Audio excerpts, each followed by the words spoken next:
O Lamento do Si ao Menos. Isso é um título de um livro. E é um livro já esgotado. Aliás, a minha bibliografia toda está em sebo já hoje em dia. Né? Você talvez ache de sebo esse livro. E o conteúdo é muito interessante. É o conteúdo que eu vou trazer para vocês aqui. O Lamento do Si ao Menos. Quando chega na idade que eu estou, a gente às vezes é mais vulnerável a essa coisa do si ao menos. Mas gente jovem também sofre essa coisa do lamento do si ao menos. Se ao menos eu não tivesse mudado de emprego, se ao menos eu tivesse casado diferente, se ao menos eu não tivesse perdido o meu emprego, se ao menos o meu pastor me desse mais atenção, se ao menos. E esta é uma palavra, uma frase, gente, que pode se tornar um tremendo um peso e uma tortura para a vida de uma pessoa. O se ao menos, a minha vida seria diferente. Se ao menos eu tivesse tomado aquela decisão. E eu quero rapidamente com vocês aqui refletir sobre o se ao menos, porque as igrejas estão lotadas do se ao menos. E nós precisamos hoje colocar isso diante do Senhor, porque Ele está disposto a fazer uma obra, sempre está disposto a fazer uma obra nova na nossa vida. Pode pôr mais um, Ruth. Acho que todo mundo conhece, está muito claro, né? Esse homem aí, acho que todo mundo eu não digo, mas muita gente já viu no Instagram esse cara. Nick Vujicic nasceu na Austrália com uma rara síndrome chamada tetraamelia, uma condição que causa a ausência dos 4 membros. Sua infância foi marcada por desafios emocionais, incluindo momentos de profunda depressão e desespero. Ele lutou para se aceitar, e por um tempo sentiu que sua vida não tinha propósito. Em seu desespero, ele chegou a tentar o suicídio aos 10 anos de idade. Sua fé em Jesus foi um ponto de virada. Ao invés de questionar por que ele não tinha braços e pernas, ele passou a questionar para qual propósito Deus o criou daquela maneira. Ele descobriu que a sua identidade e valor não estavam em sua condição física, mas em seu relacionamento com Deus. Esta compreensão o libertou da amargura e da autopiedade. Com o tempo, Nick se tornou um evangelista e palestrante motivacional renomado. Ele viaja o mundo compartilhando sua história, inspirando milhões de pessoas a superarem seus próprios desafios e a vencerem encontrarem esperança em Jesus. Sua vida é um testemunho de que a verdadeira cura não é apenas física, mas uma completa transformação interior. Este homem tinha todos os motivos para dizer: se ao menos eu fosse perfeito. E é interessantíssima a história dele. Esse homem se casou, ele tem filhos, e tem fotos dele jogando golfe. É um tremendo de um milagre, um tremendo de uma criatura que foi tocada pelo nosso Senhor. Caso contrário, ele poderia ficar o resto de sua vida no se ao menos. Se ao menos. Então, pensando no se ao menos, mais um, Ruth. Provérbios diz assim, 17:22. O coração alegre serve de bom remédio, mas o espírito abatido seca os ossos. O sábio Salomão já sabia e já dizia, já se compreendia o quê? Que quando eu tenho uma tristeza, meu rosto mostra.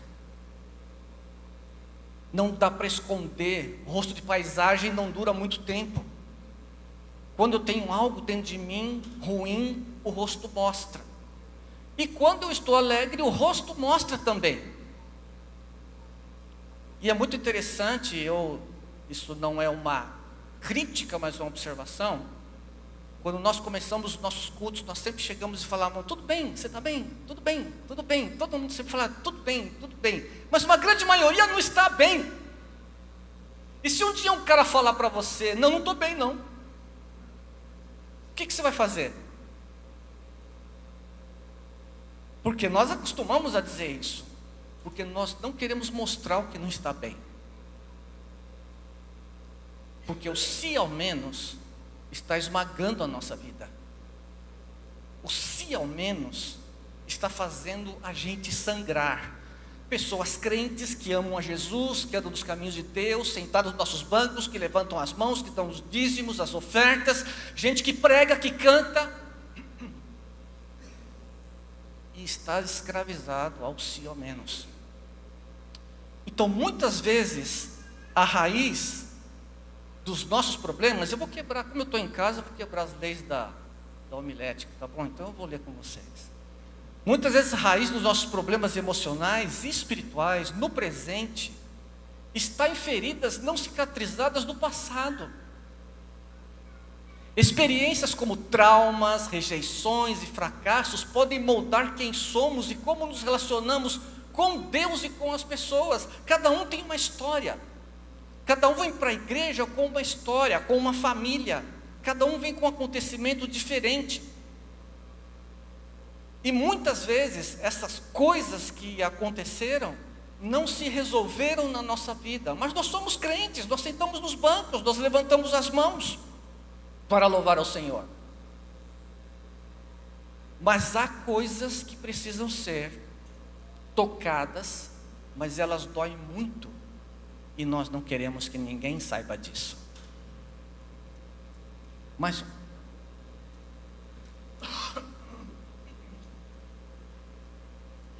Parou aí? Se não forem tratadas, essas feridas continuam a nos influenciar e sabotar nosso bem-estar, manifestando-se em sentimentos de culpa, mágoa, vergonha ou ressentimento. Nós aprendemos que o crente é a luz do mundo e sal da terra, não é? Posicionalmente nós somos mesmo luz do mundo e sal da terra. Ou seja, nós mostramos o caminho da verdade para as pessoas e nós temos o poder das nossas ações de impedir o pecado. Mas como uma pessoa cheia de ressentimento, de culpa, de mágoa, de vergonha pode mostrar a luz? Os seus atos não podem mostrar a luz que você já é em Cristo. Jesus já te fez luz do mundo e sal da terra. Porém, esse tipo de coisa que acontece com a gente vai ofuscar para colocar para fora aquilo que Deus já fez em você. Então nosso estado interior afeta todo o nosso ser. A boa notícia, gente, é que existe um caminho de cura que pode envolver a nossa, e precisa envolver a nossa participação. Falar de cura. Porque a igreja precisa ser um lugar de cura, de conserto interior. Próximo. As partes de nós que precisam de cura. Evidentemente, existe uma complexidade na pessoa humana. Então é difícil a gente compartimentalizar todas as coisas do ser humano. Então nós fazemos isso nesta manhã para efeito de estudo. Tá? Mas o ser humano ele tem o que? Com certeza, uma parte material e uma parte imaterial. Corpo, alma, espírito, só corpo e alma. Onde é que está a alma e a consciência? Isso não nos interessa. Existe uma parte material e uma parte imaterial. Para efeito de estudo a gente divide, para poder compreender melhor o que estamos tentando falar essa noite. Para iniciar um processo de cura, é essencial compreender diferentes partes do ser que podem ter sido afetadas por experiências de vida dolorosa, que foram afetadas, estão te afetando, e talvez alguns está tão escondido que ele já nem lembra mais, mas dói ainda.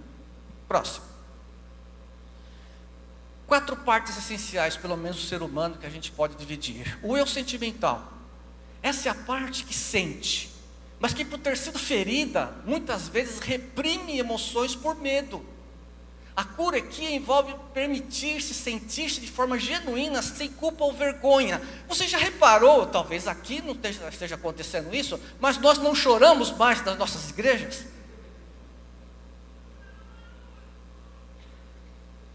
Oh, pastor, mas chorar não é importante. Será que não? Será que chorar não cura? Será que expressar o que eu estou sentindo não cura? E a igreja deveria ser um lugar onde eu pudesse me expressar e chorar. Porque alguém perguntou para mim se eu estou bem, e eu de mentira falei, estou bem, está tudo bem. Mas eu estou arrebentado por dentro. Porque se ao menos a minha família fosse diferente, se ao menos o meu pai estivesse presente, se ao menos a minha esposa cuidasse melhor de mim. E nós chegamos ao culto carregados, pesados, quebrados, e até queremos que o Espírito Santo se manifeste, e não manifesta, porque Ele vai respeitar o seu coração.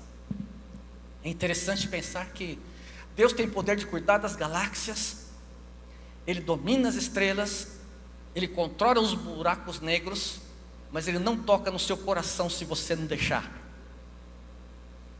Ele pode tudo, Ele pode realizar qualquer coisa, mas Ele se autodomina, se auto-refreia, porque Ele só pode tocar no seu coração se você chamar, se você deixar. O Senhor está perto dos que têm o coração partido e salvos de espírito oprimido. Isso é um braço do que nós chamamos de misericórdia. A misericórdia é que Deus, Ele gosta de estar com quem está sofrendo. Ele tem uma tendência de estar com quem sofre, para curar, para aliviar, para transformar. Deus quer pessoas quebrantadas. E você, para que Ele possa tocar no seu interior, você tem que entregar isso a Ele. Mas nós temos vergonha de fazer isso nos cultos, porque o culto é um momento importante, gente, porque é nesse momento que nós em comunidade evocamos ao Senhor e cremos que Ele está entre nós. Se 2 ou mais se reúnem em meu nome, eu estou lá entre eles.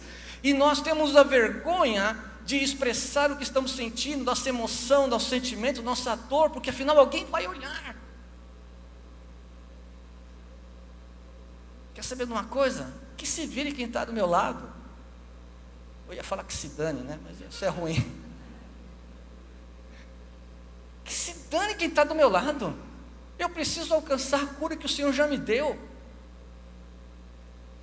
Mas por medo, por vergonha, porque nos nossos cultos nós temos vergonha de expressar o que estamos sentindo, e entramos e saímos do mesmo jeito, entramos na segunda-feira carregados pelos se ao menos, pelos traumas, pelas emoções ruins, pelas tristezas e pelas coisas que não deram certo na nossa vida, ou pelas coisas que nós fazemos. Este é o eu sentimental. Mas saiba, o Senhor está perto de quem tem o coração partido. Ele está perto de quem está sofrendo. E Ele salva os de espírito oprimido. Está nele ser isso. Isto é Ele. Assim é o nosso Senhor. O próximo eu. O eu da vontade. É a parte que escolhe e que age. É a parte da decisão. Volição. Diz a teologia. Traumas passados podem nos paralisar ou nos levar a tomar decisões ruins. A cura liberta a nossa vontade para agir em fé e obediência a Deus, em vez de sermos controlados pelo medo.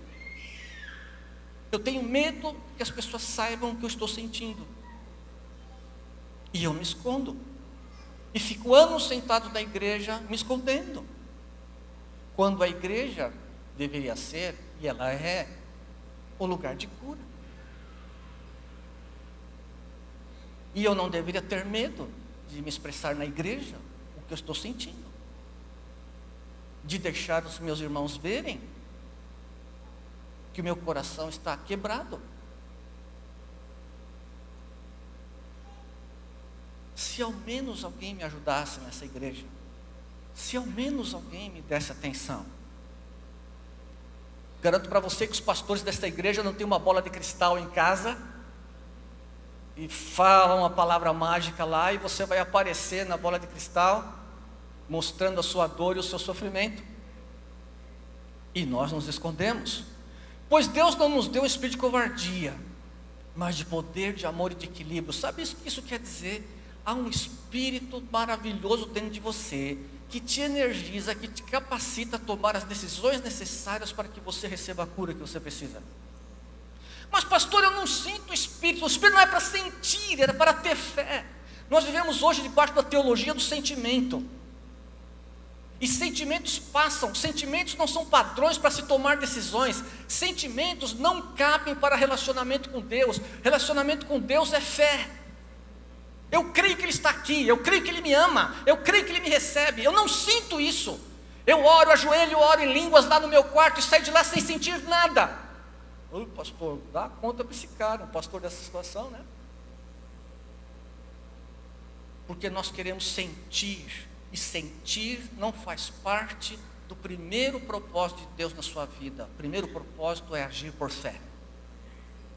E você tem um espírito dentro de você, que você não sente, que você não vê, mas ele está disposto a te levar a agir para que você receba o que ele já planejou para a sua vida.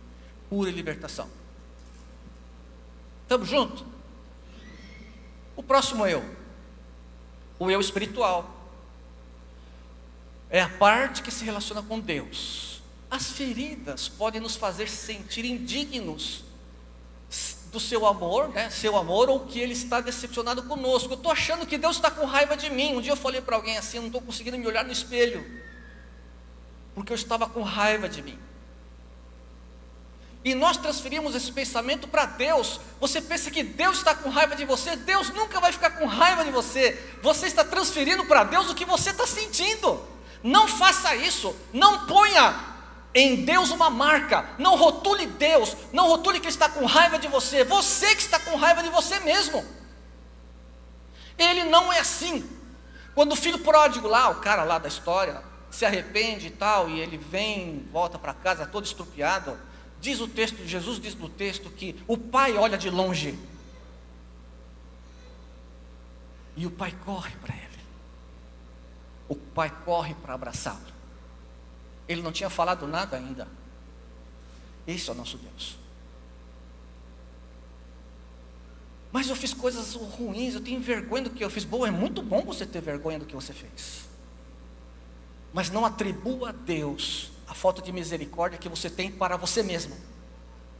E você mesmo está se punindo, uma coisa que Deus não planejou fazer por você, te punir. Afinal eu menti, afinal eu via pornografia, afinal eu fumei maconha, afinal eu sei lá o que o povo está fazendo.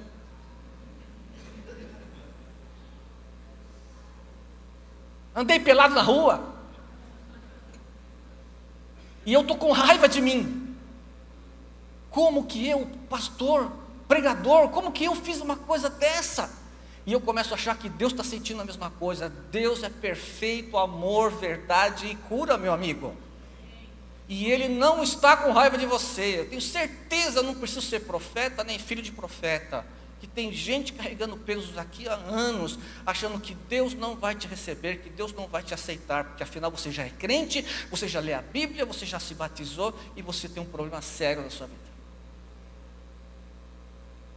Se ao menos eu não tivesse feito aquilo. Mas já fez, cara. Mas o nosso Deus é o Deus dos recomeços. O nosso Deus é o Deus dos reinícios.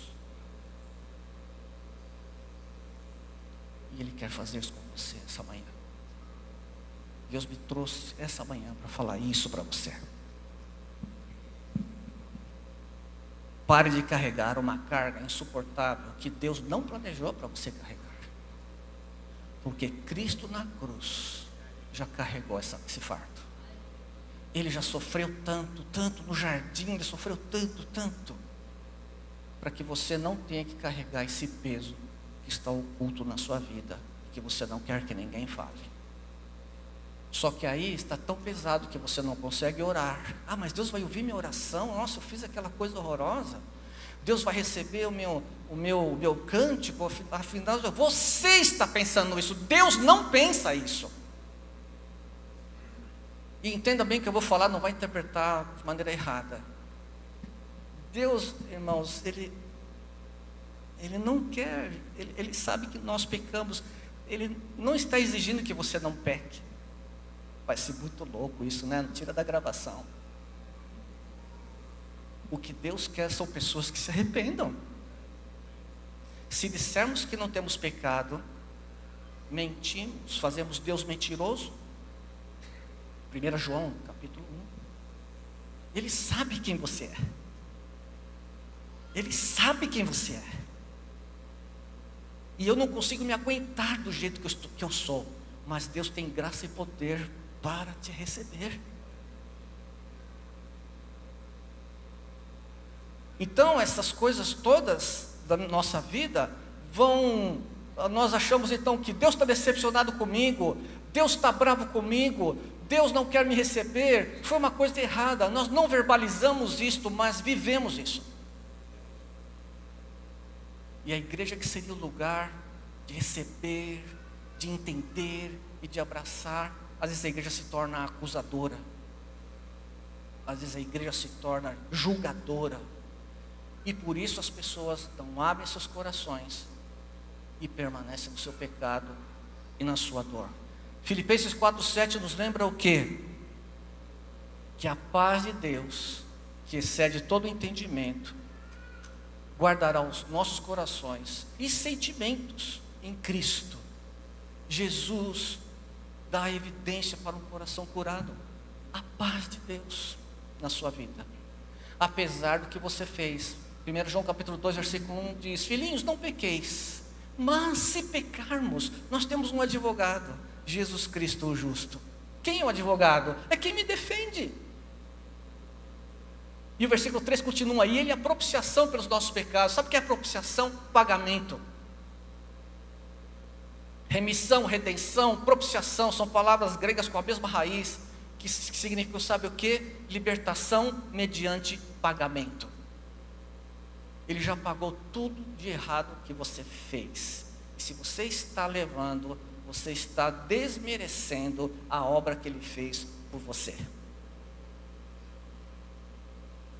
Deus não fica com raiva das pessoas, nós é que ficamos com raiva de nós mesmos. Mais um. O caminho da cura, o papel de Deus e a nossa responsabilidade. É interessante quem lida, com psicologia. Eu não sou psicólogo, mas quem lida com psicologia pode dizer com propriedade. As enfermidades emocionais, depressão, pânico e todas essas coisas, para que a pessoa alcance cura, a pessoa precisa cooperar fortemente com o psicólogo. A pessoa que está deprimida, ou pânico, ou essas doenças de ordem emocional, pode ir ao psicólogo, você vai ao psiquiatra, você pode tomar o remédio, mas se você não agir, se você não participar, a cura não chega. É diferente de um pé quebrado. Você põe uma tala aqui, daí vai sofrer aí, ficar mancando não sei o quê, mas ele não tem que se esforçar e ficar o dia inteiro falando: pé, volte ao normal, pé, cura aí, pé. Não, vai curar. Mas para a doença emocional não, você tem que agir.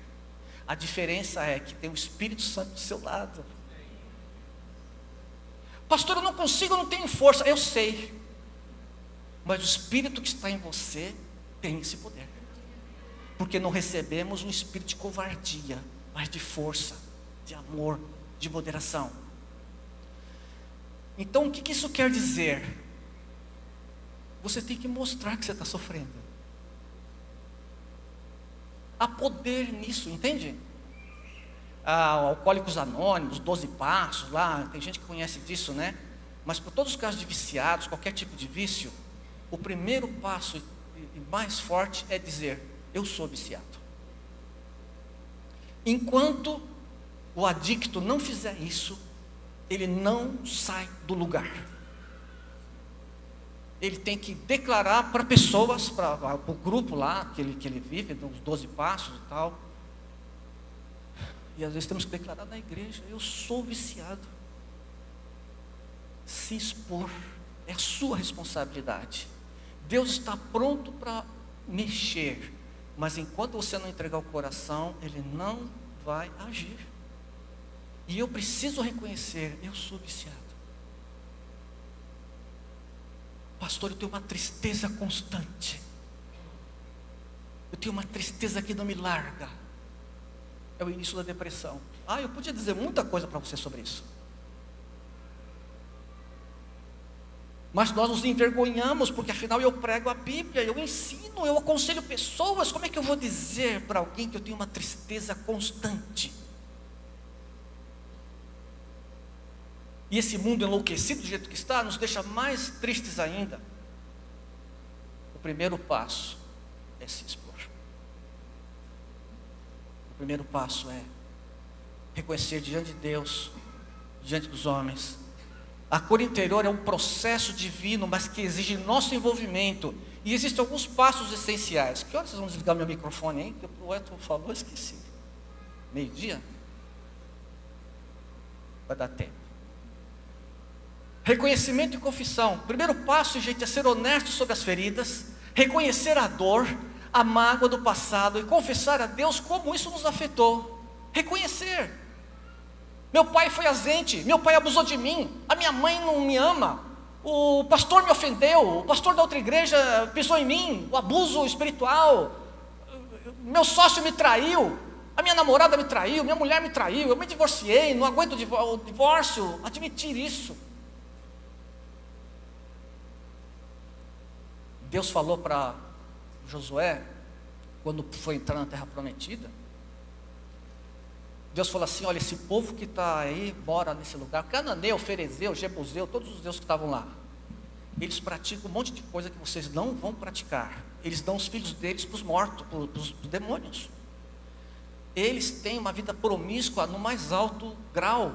Os cananeus, extremamente promíscuos. O pai tinha sexo com filha, com cachorro, com bicho, com um negócio enlouquecido. E Deus falou: vocês vão entrar lá e vocês não vão fazer igual a eles. E Deus falou: e vocês os expulsarão, porque a terra, a expressão interessante, a terra está vomitando esses moradores. A terra está vomitando, ou seja, a contaminação era tão grande naquela região, que figurativamente Deus falou que a terra não suportava, a região não suportava e vai vomitar. O que nós precisamos muitas vezes, meu amigo, é vomitar. É feio, é desagradável, mas você já deve ter tido alguma virose, algum negócio assim, o negócio só passou quando vomitou. Ou quando teve uma diarreia. Não sei porque não é noite-réia, né? Devia ser noite-réia, né? Não só diarreia.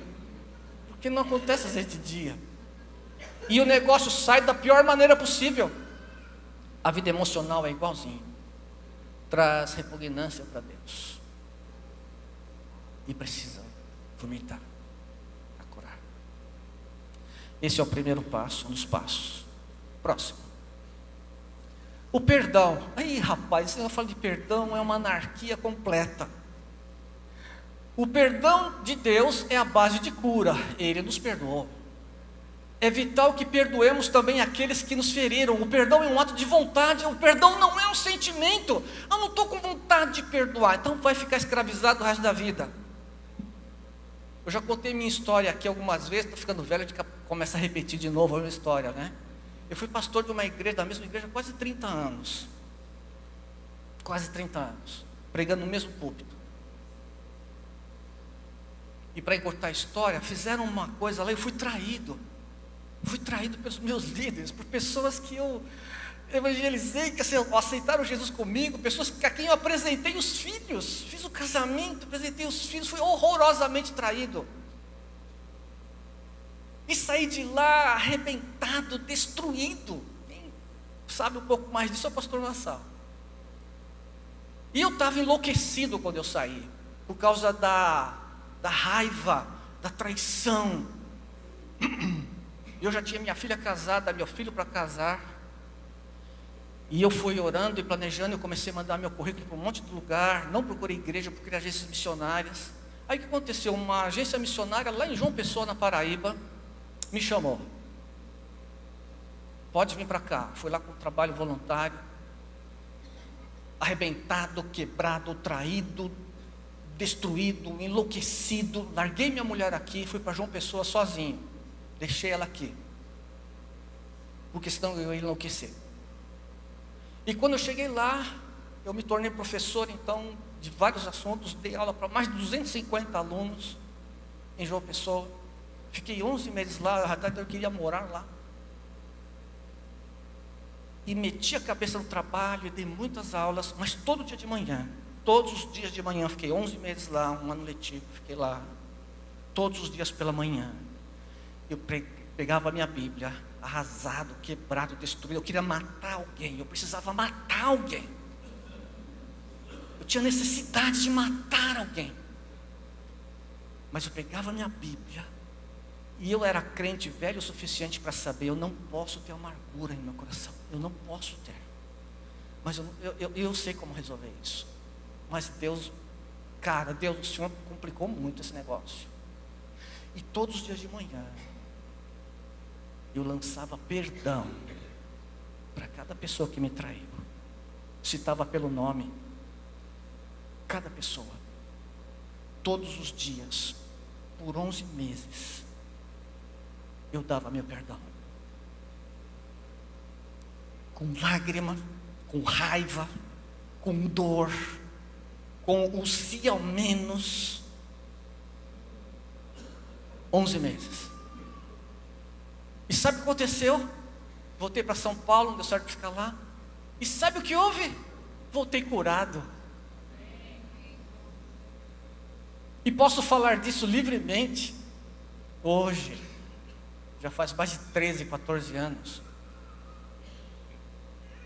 Perdoar não é esquecer. O mundo fala, você perdoa e esquece. Nós nunca esquecemos quem nos feriu. Nunca esquecemos a ferida feita. Não esquecemos. Mas eu sei, sabe quando você perdoou? Quando você lembra da ferida e ela não dói mais. Aí você perdoou.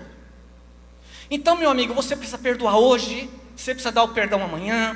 Você precisa dar o perdão depois de amanhã. E depois, e depois, e depois. Até que o Espírito Santo tenha tempo, não dele, tempo em você, para te curar e te fazer lembrar das coisas, te permitir lembrar da dor e não sangrar mais.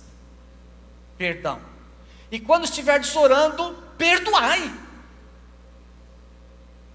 É uma ordem tão simples, mas é um caminho de lágrimas, é um caminho de dor. E quando estiverdes orando, se tendes alguma coisa contra alguém, para que vosso Pai que está nos céus vos perdoe as vossas ofensas. Ponto final. Não tem diálogo.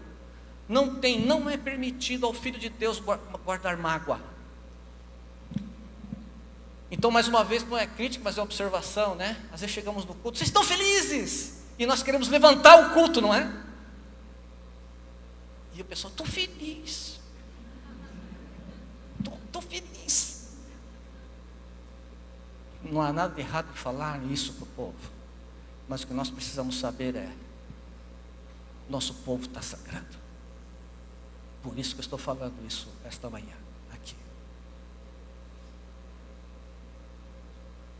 Mas você tem que dar um passo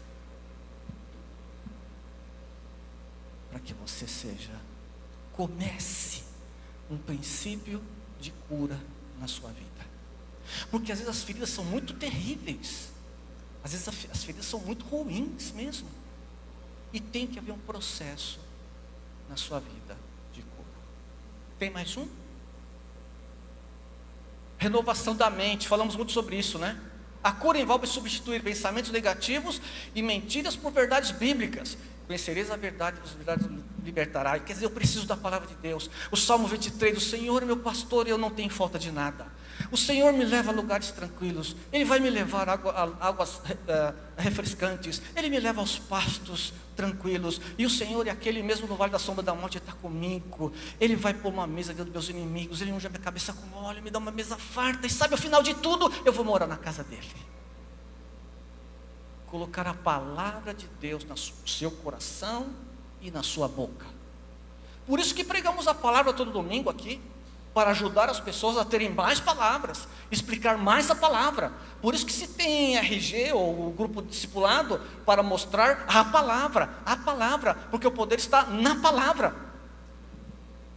E precisa fazer uma modificação da sua mente. Mais um. Ou acabou? Se o pessoal da banda quiser vir já. E nós precisamos redescobrir a graça. Irmãos, graça é que Deus está sempre disposto a amar. Ele sempre ama. Deus está sempre disposto a perdoar. Mas pastor, eu fiz uma coisa horrorosa. Não importa o que você fez. O sacrifício de Cristo tem o poder para perdoar e para limpar qualquer situação. Ele tem o poder de te transformar por dentro. Isso se chama graça. A graça de Deus é o motor da cura.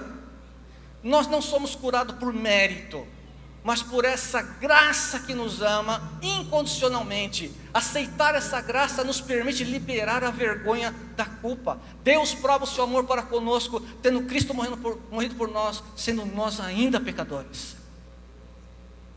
Isso se chama graça, que está sempre à sua disposição, porque o nosso Deus é o Deus de toda graça. É bom você ter vergonha, deve ter vergonha mesmo do que fez de errado,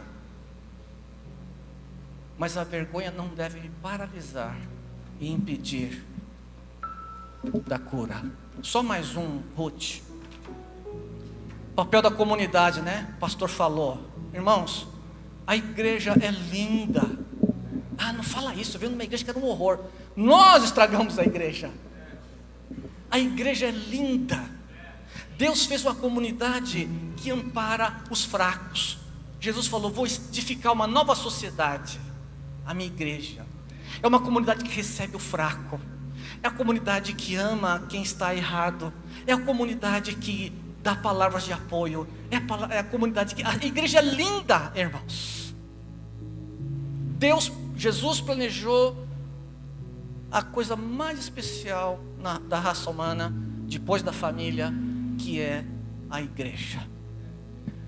É através do seu amor por mim. Me ame, por favor, eu preciso ser amado.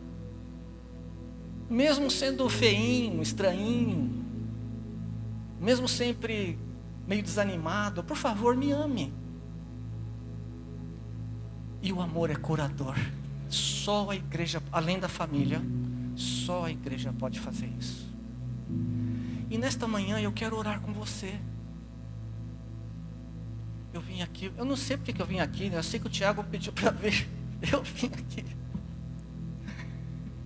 E eu queria orar por você. E eu escolhi um cântico, né? Que quando canta lá em alfa, eu me desmorono todo. E eu quero que você feche os seus olhos. E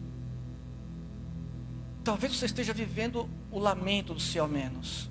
E esteja sangrando. Eu não vou chamar você à frente, a não ser que você queira. Mas se você quer que oremos por você, que a comunidade de bênção, a comunidade de amor ore por você, os irmãos vão ministrar o cântico e você vai ficar em pé no seu lugar. Tá bom? Se você quiser vir aqui à frente, tem bastante espaço. Mas ao cantarmos, queria que você ficasse em pé. Este é o passo que você dá. Entende? É a sua parte. E de erguer sua mão e dizer para Deus, Deus, eu estou sangrando, eu não aguento mais, eu estou vivendo escravo desse si ao menos, que eu tomei decisões erradas na vida e deu tudo errado. E eu estou sangrando, eu estou chorando. Dizer isso para Deus.